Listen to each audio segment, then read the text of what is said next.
홍콩, 중국 증시 얘기 뭐 안 해볼 수는 없는 것 같아요. 그러니까 뭘 먼저 그러니까 두 개가 다 중요한 얘기인데 사실 이거 이제 뒤에 또 있긴 뒤에 있죠. 하구나. 이게 사실 뭐 FOMC 얘기부터 먼저 좀 하는 게 FOMC 맞는 것 먼저 같고요. 할까요? 네, 사실 이제 뭐 지금 시장이 가장 관심사가 FOMC고요. 네. 이제 뭐 지금 시장은 좀 약간 이 FOMC에 대해서 관망 모드죠. 우리나라 장도 그렇고 뭐 미국장도 그렇고 특히 이제 어제 같은 경우 그 미국장 이제 어젯밤 같은 경우 이제 그런 모습들이 좀 나타났는데 뭐 여러분 잘 아시겠지만은 뭐 7월 FOMC는 그냥 기존의 어떤 그런 그 완화적인 기조가 좀 유지되지 않겠는가라는 이런 전망들이 좀 지배적입니다. 아직까지는. 그렇죠. 왜냐하면 사실 지금 뭐 이게 당초에는 조금 이번 그 FOMC를 통해서 테이퍼링이라든가 이런 부분들이 좀 이제 구체화되지 않겠는가라는 얘기가 나왔었는데 네. 지금 이제 델타 변이 이슈 때문에 사실 지금 뭐 자막에도 나옵니다만 네. 모더나의 백신 공급이 모더나에서 이제 해외 생산 기지에 대해서 조금 차질이 있다고 하는데 저것도 이제 원료는 스위스 론자. 그렇죠. 그다음에 이제 병에 삽입하는 거는 스페인 회사로 제가 알고 있는데 그렇죠. 뭐 어느 쪽에서 문제가 생긴 건 모르겠지만 하여튼 뭐 그런 이 델타 변이와 관련돼서 계속 백신 이슈도 되고 있고 미국 연방준비제도도 그걸 인지했잖아요. 그렇죠. 네, FOMC도 이번 7월에는 이 델타 변이를 용어를 좀 쓰는 것 같더라고요. 네, 맞습니다. 사실 이제 그게 어떻게 관건이 가장 중요한 관건이고 결국 오히려 이제 그런 얘기들도 나오고 있죠. 지금 뭐 최근에 외신들에 보면은 코로나19가 지금 이렇게 델타 변이라든가 이런 부분에서 재확산이 되고 있기 때문에 오히려 조금 연준이 좀 강하게 네. 완화적인 기조를 조금 더 이제 구현을 할 수가 있다. 오히려. 그러니까 이번에 ECB 같은 경우도 스탠스가 상당히 좀 생각보다는 훨씬 더 좀 이제 비둘기파적인 그런 어떤 스탠스를 취했기 때문에 연준은 좀 그럴 수가 있다는 얘기가 나오고 있고요.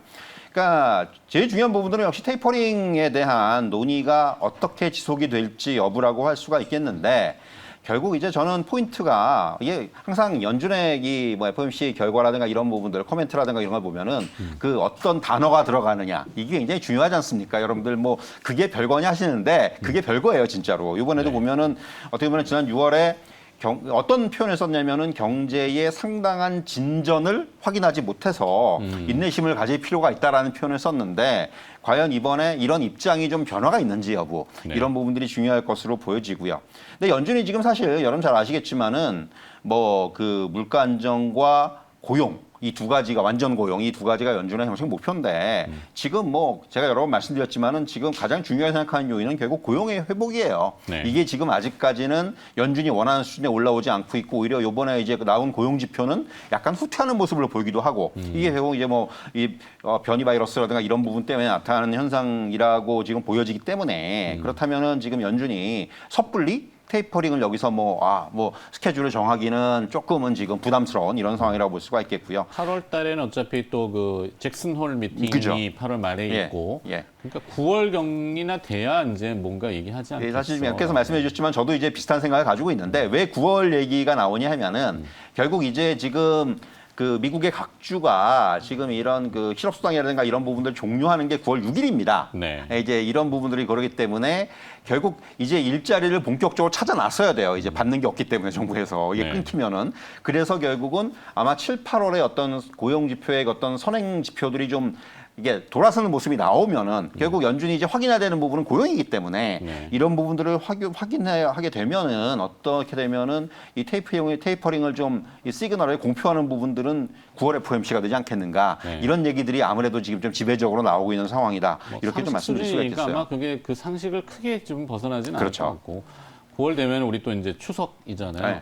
그쪽도 아마 이제 뭐 수확 시기에 추수감사절 하베스트, 들어가고 이제 그렇기 그러면 때문에 예. 근데 뭐 물가가 아마 그렇죠. 오늘 또 자극받을 거예요. 자극을 할 수밖에 없어요. 그러면 그때 이제 FOMC가 그러니까, 물가가 이렇게 네. 오르고 고용도 뭐 그때 되면 이제 또 벼배로 나가죠. 그렇죠. 네, 고용도 좀 올라가고 그러면 그때나 좀 이슈가 될 거다. 그래서 FOMC 이벤트는 현재로서는 크게 고려 대상은 아닌 것 같아요. 그렇죠. 사실 이번에 그래서 저는 뭐 시장에서는 지금 조금 불확실성에 대해서 지금 조금 우려들을 하고 있지만은 네. 결국 이제 막상 또 이벤트가 나오고 나면은 시장은 또 이제 좀 긍정적인 부분을 아무래도 반영하지 않겠느냐. 그리고 이게 지금 연준의 스탠스에 변화가 없다는 부분이 확인이 되면은 시장은 다시 한번 또 그 부분을 조금 시장에서는 호재로 녹여내지 않겠는가. 이렇게 좀 말씀드릴 수 있을 것 같습니다. 네. 자, 하여튼 델타 변이는 뭐 우리나라뿐만 아니라 미국도 우리나라 오늘 확진자 수는 1,896명 정도, 1,900명이 조금 안 되는데 그래도 아마 이게 가장 많은 수치를 그렇죠. 또 경신하지 않겠나 싶긴 해요. 근데 2,000명을 안 넘겼다라는 거 때문에 아직은 뭐 사람들 심리가 참 저기합니다. 자, 계속 이어가겠습니다. 이동훈 팀장님, 그 중국발 리스크, 네, 뭐 점검 안 해볼 수는 없을 거예요. 어떻게 보시는지요? 사실 이제 뭐 이게 뭐 이 의견은 좀 분분합니다. 과연 이게 뭐 얼마나 이게 중국이 이제 영향을 받는 건 그런데 중화권 전반적으로 영향을 받는 건 그런데 이게 다른 나라에 어떤 영향을 미칠지에 대한 부분들에 대해서는 좀 의견이 많이 엇갈리고 있고요. 네. 사실 이제 어제 같은 경우는 사실 장 초반에 중국 증시가 좀 이제 반등을 했죠. 그래서 사실 조금 뭐 반등하는 거 아니냐 했는데 결국 이제 더 빠졌어요. 사실 그저께보다 어제가. 이게 어떻게 보면은 뭐 여러분들 아시겠지만은 사실 중국 증시에서 이 교육 관련된 기업들이 차지하는 시총 비중이 0.5%가 안 되거든요.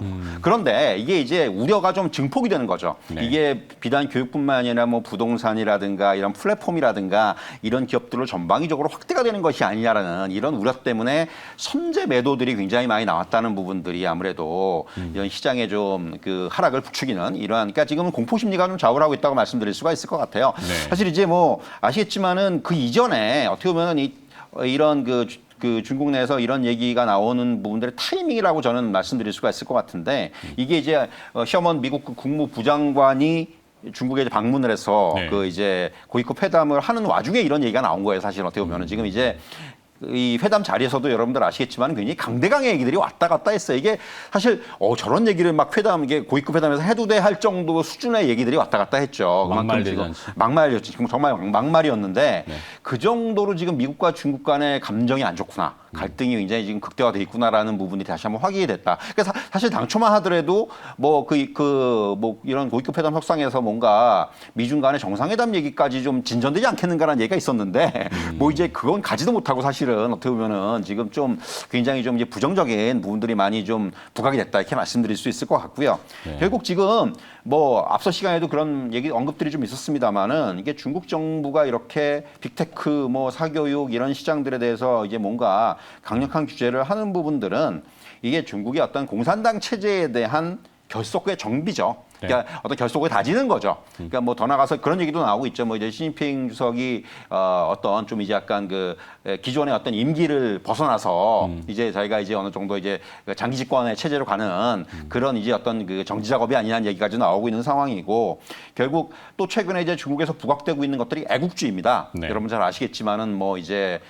이제 중국이 이제 뭐 여러 분야에서 자기네가 최고다라는 쪽에서의 어떤 그런 그 여론들을 좀 몰아가고 있고 그런 부분들을 계속해서 부각을 시키고 있기 때문에 이런 쪽을 지금 계속해서 조장을 하는 좀 정책으로 해석이 가능할 것 같고 자금이라든가 기술 데이터라든가 뭐 교육이라든가 이런 전 분야에 걸친 체제 강화 움직임이고 그러니까 특히 이제 민영 기업들이 계속해서 이런 좀 그 어떤 체제에 대해서 조금 엇나가는 듯한 이런 그 스탠스를 보이는 거를 미리 좀 싹을 자르겠다. 이런 쪽에 여러분들이 좀 우리가 그러니까 쉽게 말하면 좀 군기 잡는 이런 쪽으로 좀 보시면 될 것 같아요. 이게 이제 중국뿐만 아니라 홍콩 그렇죠. 항생지수라고 하는 뭐 지수들도 많은데 이제 홍콩 증시까지 영향을 받고 홍콩은 사실 그 대외 자본의 창구잖아요. 그렇죠. 중국 입장에서 보면은. 근데 그 창구 쪽으로 지금 자꾸 이제 출금이 한꺼번에 일어나니까 맞습니다. 뭐 뱅크런까지는 아닌데 예. 뭐 그런 얘기들이 왕왕 나와서 이 홍콩 항생지수를 기초자산으로 하는 우리 국내의 맞습니다. ELS 예. 저는 사실 이게 과거에도 한번 몇 차례 예. 있었지만 지금 좀 거칠게 떨어지니까 어제 그렇죠. 항생지수가 7%가 7% 빠졌죠. 녹아내린다고 그랬잖아요. 이게 약간 진짜 그 패닉 셀인데 어떻게 보면 이제 이게 근데 뭐 결국 그 또 이제 봉합이 될 거예요. 봉합이라는 표현이 정확하지 않겠지만 일단 이게 무턱대고 이렇게 강하게만 나가면은 또 뭔가 이제 반발이 더 강해질 수가 있고 네. 그렇기 때문에 이게 왜냐하면 이제 투자자 입장에서는 정말 이거는 굉장한 지금 이거는 정말 패닉의 상황이기 때문에 이런 부분들을 또 어느 정도 봉합을 시키기 위한 조치들은 나올 것으로 보여지고요. 다만 이제 저는 그런 표현을 쓰고 싶은데 이제는 중국 증시가 상당히 디커플링이 좀 장기화될 수가 있다는 거예요. 이게 어떻게 보면은 글로벌 IB들도 지금 뭐 아시겠지만은 중국 증시에 대해서는 일제히 지금 부정적인 스탠스를 내놓고 있고 그러니까 자금들은 계속해서 빠져나올 수밖에 없는 지금은 그런 상황으로 간다면은 어떻게 보면 중국 증시는 상당 부분 그러니까 좀 하락이 좀 어느 정도 이제 어느 정도 재지 정지가 되더라도 하락이 좀 이제 제한이 되더라도 이제 돌아서기가 쉽지가 않은 이런 또 상황들로 연출이 될 수가 있기 때문에 어찌 보면 이 비트코인 때리기의 연장선 그쵸. 아니겠어요? 그러니까 결국 비트코인으로 해서 자금을 좀 막는 그리고 이제 너무 이제 예. 대중들이 예. 무분별하게 중국의 젊은 층도 마찬가지겠지만 그쵸. 채굴하고 있고 예. 비트코인 하고 있고 생산적인 일이 아닐 수 있다라고 보니까 처음에 그걸 건드리기 시작하더니 이제 점점 번져가지고 예, 기술 쪽에서 이제 네, 교육까지 교육이라고 예. 하는 사교육 문제를 꺼내더니 이게 점점 번지니까 빅테크라는 개념으로 예. 자국 어떻게 보면 약간 자해를 하는 건지. 이게 어떻게 보면 이게 체제 그만큼 지금 다시 한번 제가 확인할 수 있는 부분은 역시 이제 중국이 뭐 아무리 지금 뭐 자본을 이제 병행한다고 하더라도 자본주의를 좀 병행하는 그런 시스템으로 간다고 하더라도 결국 중국은 공산주의 국가다. 그러니까 국가가 최고다. 체제가 최고다. 이게 다시 한번 확인되는 부분이고 다만 그런 얘기들이 많이 나오고 있죠. 이게 결국 이게 어떻게 보면 민간 부분에 대한 지금 규제이기 때문에 네. 아시겠지만 중국은 또 이제 그 국영 기업들이 굉장히 많죠. 대기업 중에서도 국영 기업들, 그러니까 이제 그 지자체라든가 국가가 이제 그 대주주, 그러니까 자본을 갖고 있는 자금을 그렇죠. 갖고 있는 이제 이런 기업들이 많기 때문에 오히려 이런 쪽에서는 조금 더 향후에 이제 그 어떤 호재로 받아들일 수도 있지 않겠는가라는 얘기도 나오고 있어요. 아직까지는 좀 뭐 시간이 걸리겠지만은 당분간은 그래서 저는 뭐 이제 중국 증시에 대해서는 조금은 지금은 보수적인 대응이 필요한 시기가 아닌가. 그러니까 중국 증시에 대해서 우리나라 중국 증시를 바라보거나 홍콩 증시를 바라보는 미국의 입장은 지금 그냥 그래요. 그렇죠. 왜 저런데? 뭐 이런 맞아요. 정도? 그러니까 어떻게 보면 이게 오히려 호재가 될 수도 있는 부분들이 자금이 빠져나와서 이게 다른 나라로 갈 수가 있거든요. 뭐 미국으로 들어올 수도 있는 부분이고 그렇기 때문에 사실은 저는 지금 일단 우리나라 증시도 이런 어떤 그 투자 심리라든가 이런 부분에 의해서 지금 조금 영향을 많이 받고 있지만은 결국 이 부분은 좀 저는 좀 진정되지 않겠는가 이렇게 좀 말씀드릴 수가 있을 것 같습니다. 네, 어찌됐건 이제 중국 리스크는 중국 증시라고 하는 HS 상해 지수도 그렇고 뭐 홍콩 항생 지수도 그렇고 그밖에 뭐 많은 증시들이 있지만 그것보다는 중국의 통화죠. renminbi 위안화의 흐름을 봐야 되겠다. 그러니까 달러 위안화 환율이 현재 6.52 위안, 역외 위안이 그렇게 되는데 뭐 이게 확 그냥 튀어가지고 위안화 약세가 급격하게 진행이라면은 우리 달러원도 좀 봐야 되잖아요. 근데 그렇죠. 달러원이 좀 맞습니다. 연동되기 때문에 자꾸 1,150원 위에서 움직이고 네, 그러니까 지금 환율이 제일 좀 사실 우리 증시는 걸림돌이에요. 어떻게 보면은 지금 상황에서는. 그게 이제 외국이 어차피 뭐 외국인 팔 만큼 또 많이 팔았는데 뭐 하여튼 너무 확대할 필요는 없습니다. 아직 그 리스크에 대해서 그냥 차분하게 관망하는 정도. 그래도 갈 길은 가야죠. 그렇죠. 네. 카카오뱅크 얘기하기는 시간이 좀 부족하긴 한데 이거 뭐 개장한 다음에 해야 될 것 그럴까요? 같은데. 네. 자, 이제 개장이 또 쭉 들어오고 있습니다. 호가는 경계 매물이 있는 건 사실이지만 뭐 그냥 그런 정도. 네, 너무 호들갑스럽게 반응하실 필요는 없을 것 같습니다. 저는 이제 또 말씀드리지만 위안화를 계속 모니터링을 하면서 같이 봐야 되니까 위안화가 그렇게 막 이렇게 약세로 막 망가지는 뭉개지는 그런 쪽은 아니에요. 증시는 좀 출렁거리지만. 자, 개장 보고 다시 시장 얘기를 나눠보도록 하겠습니다.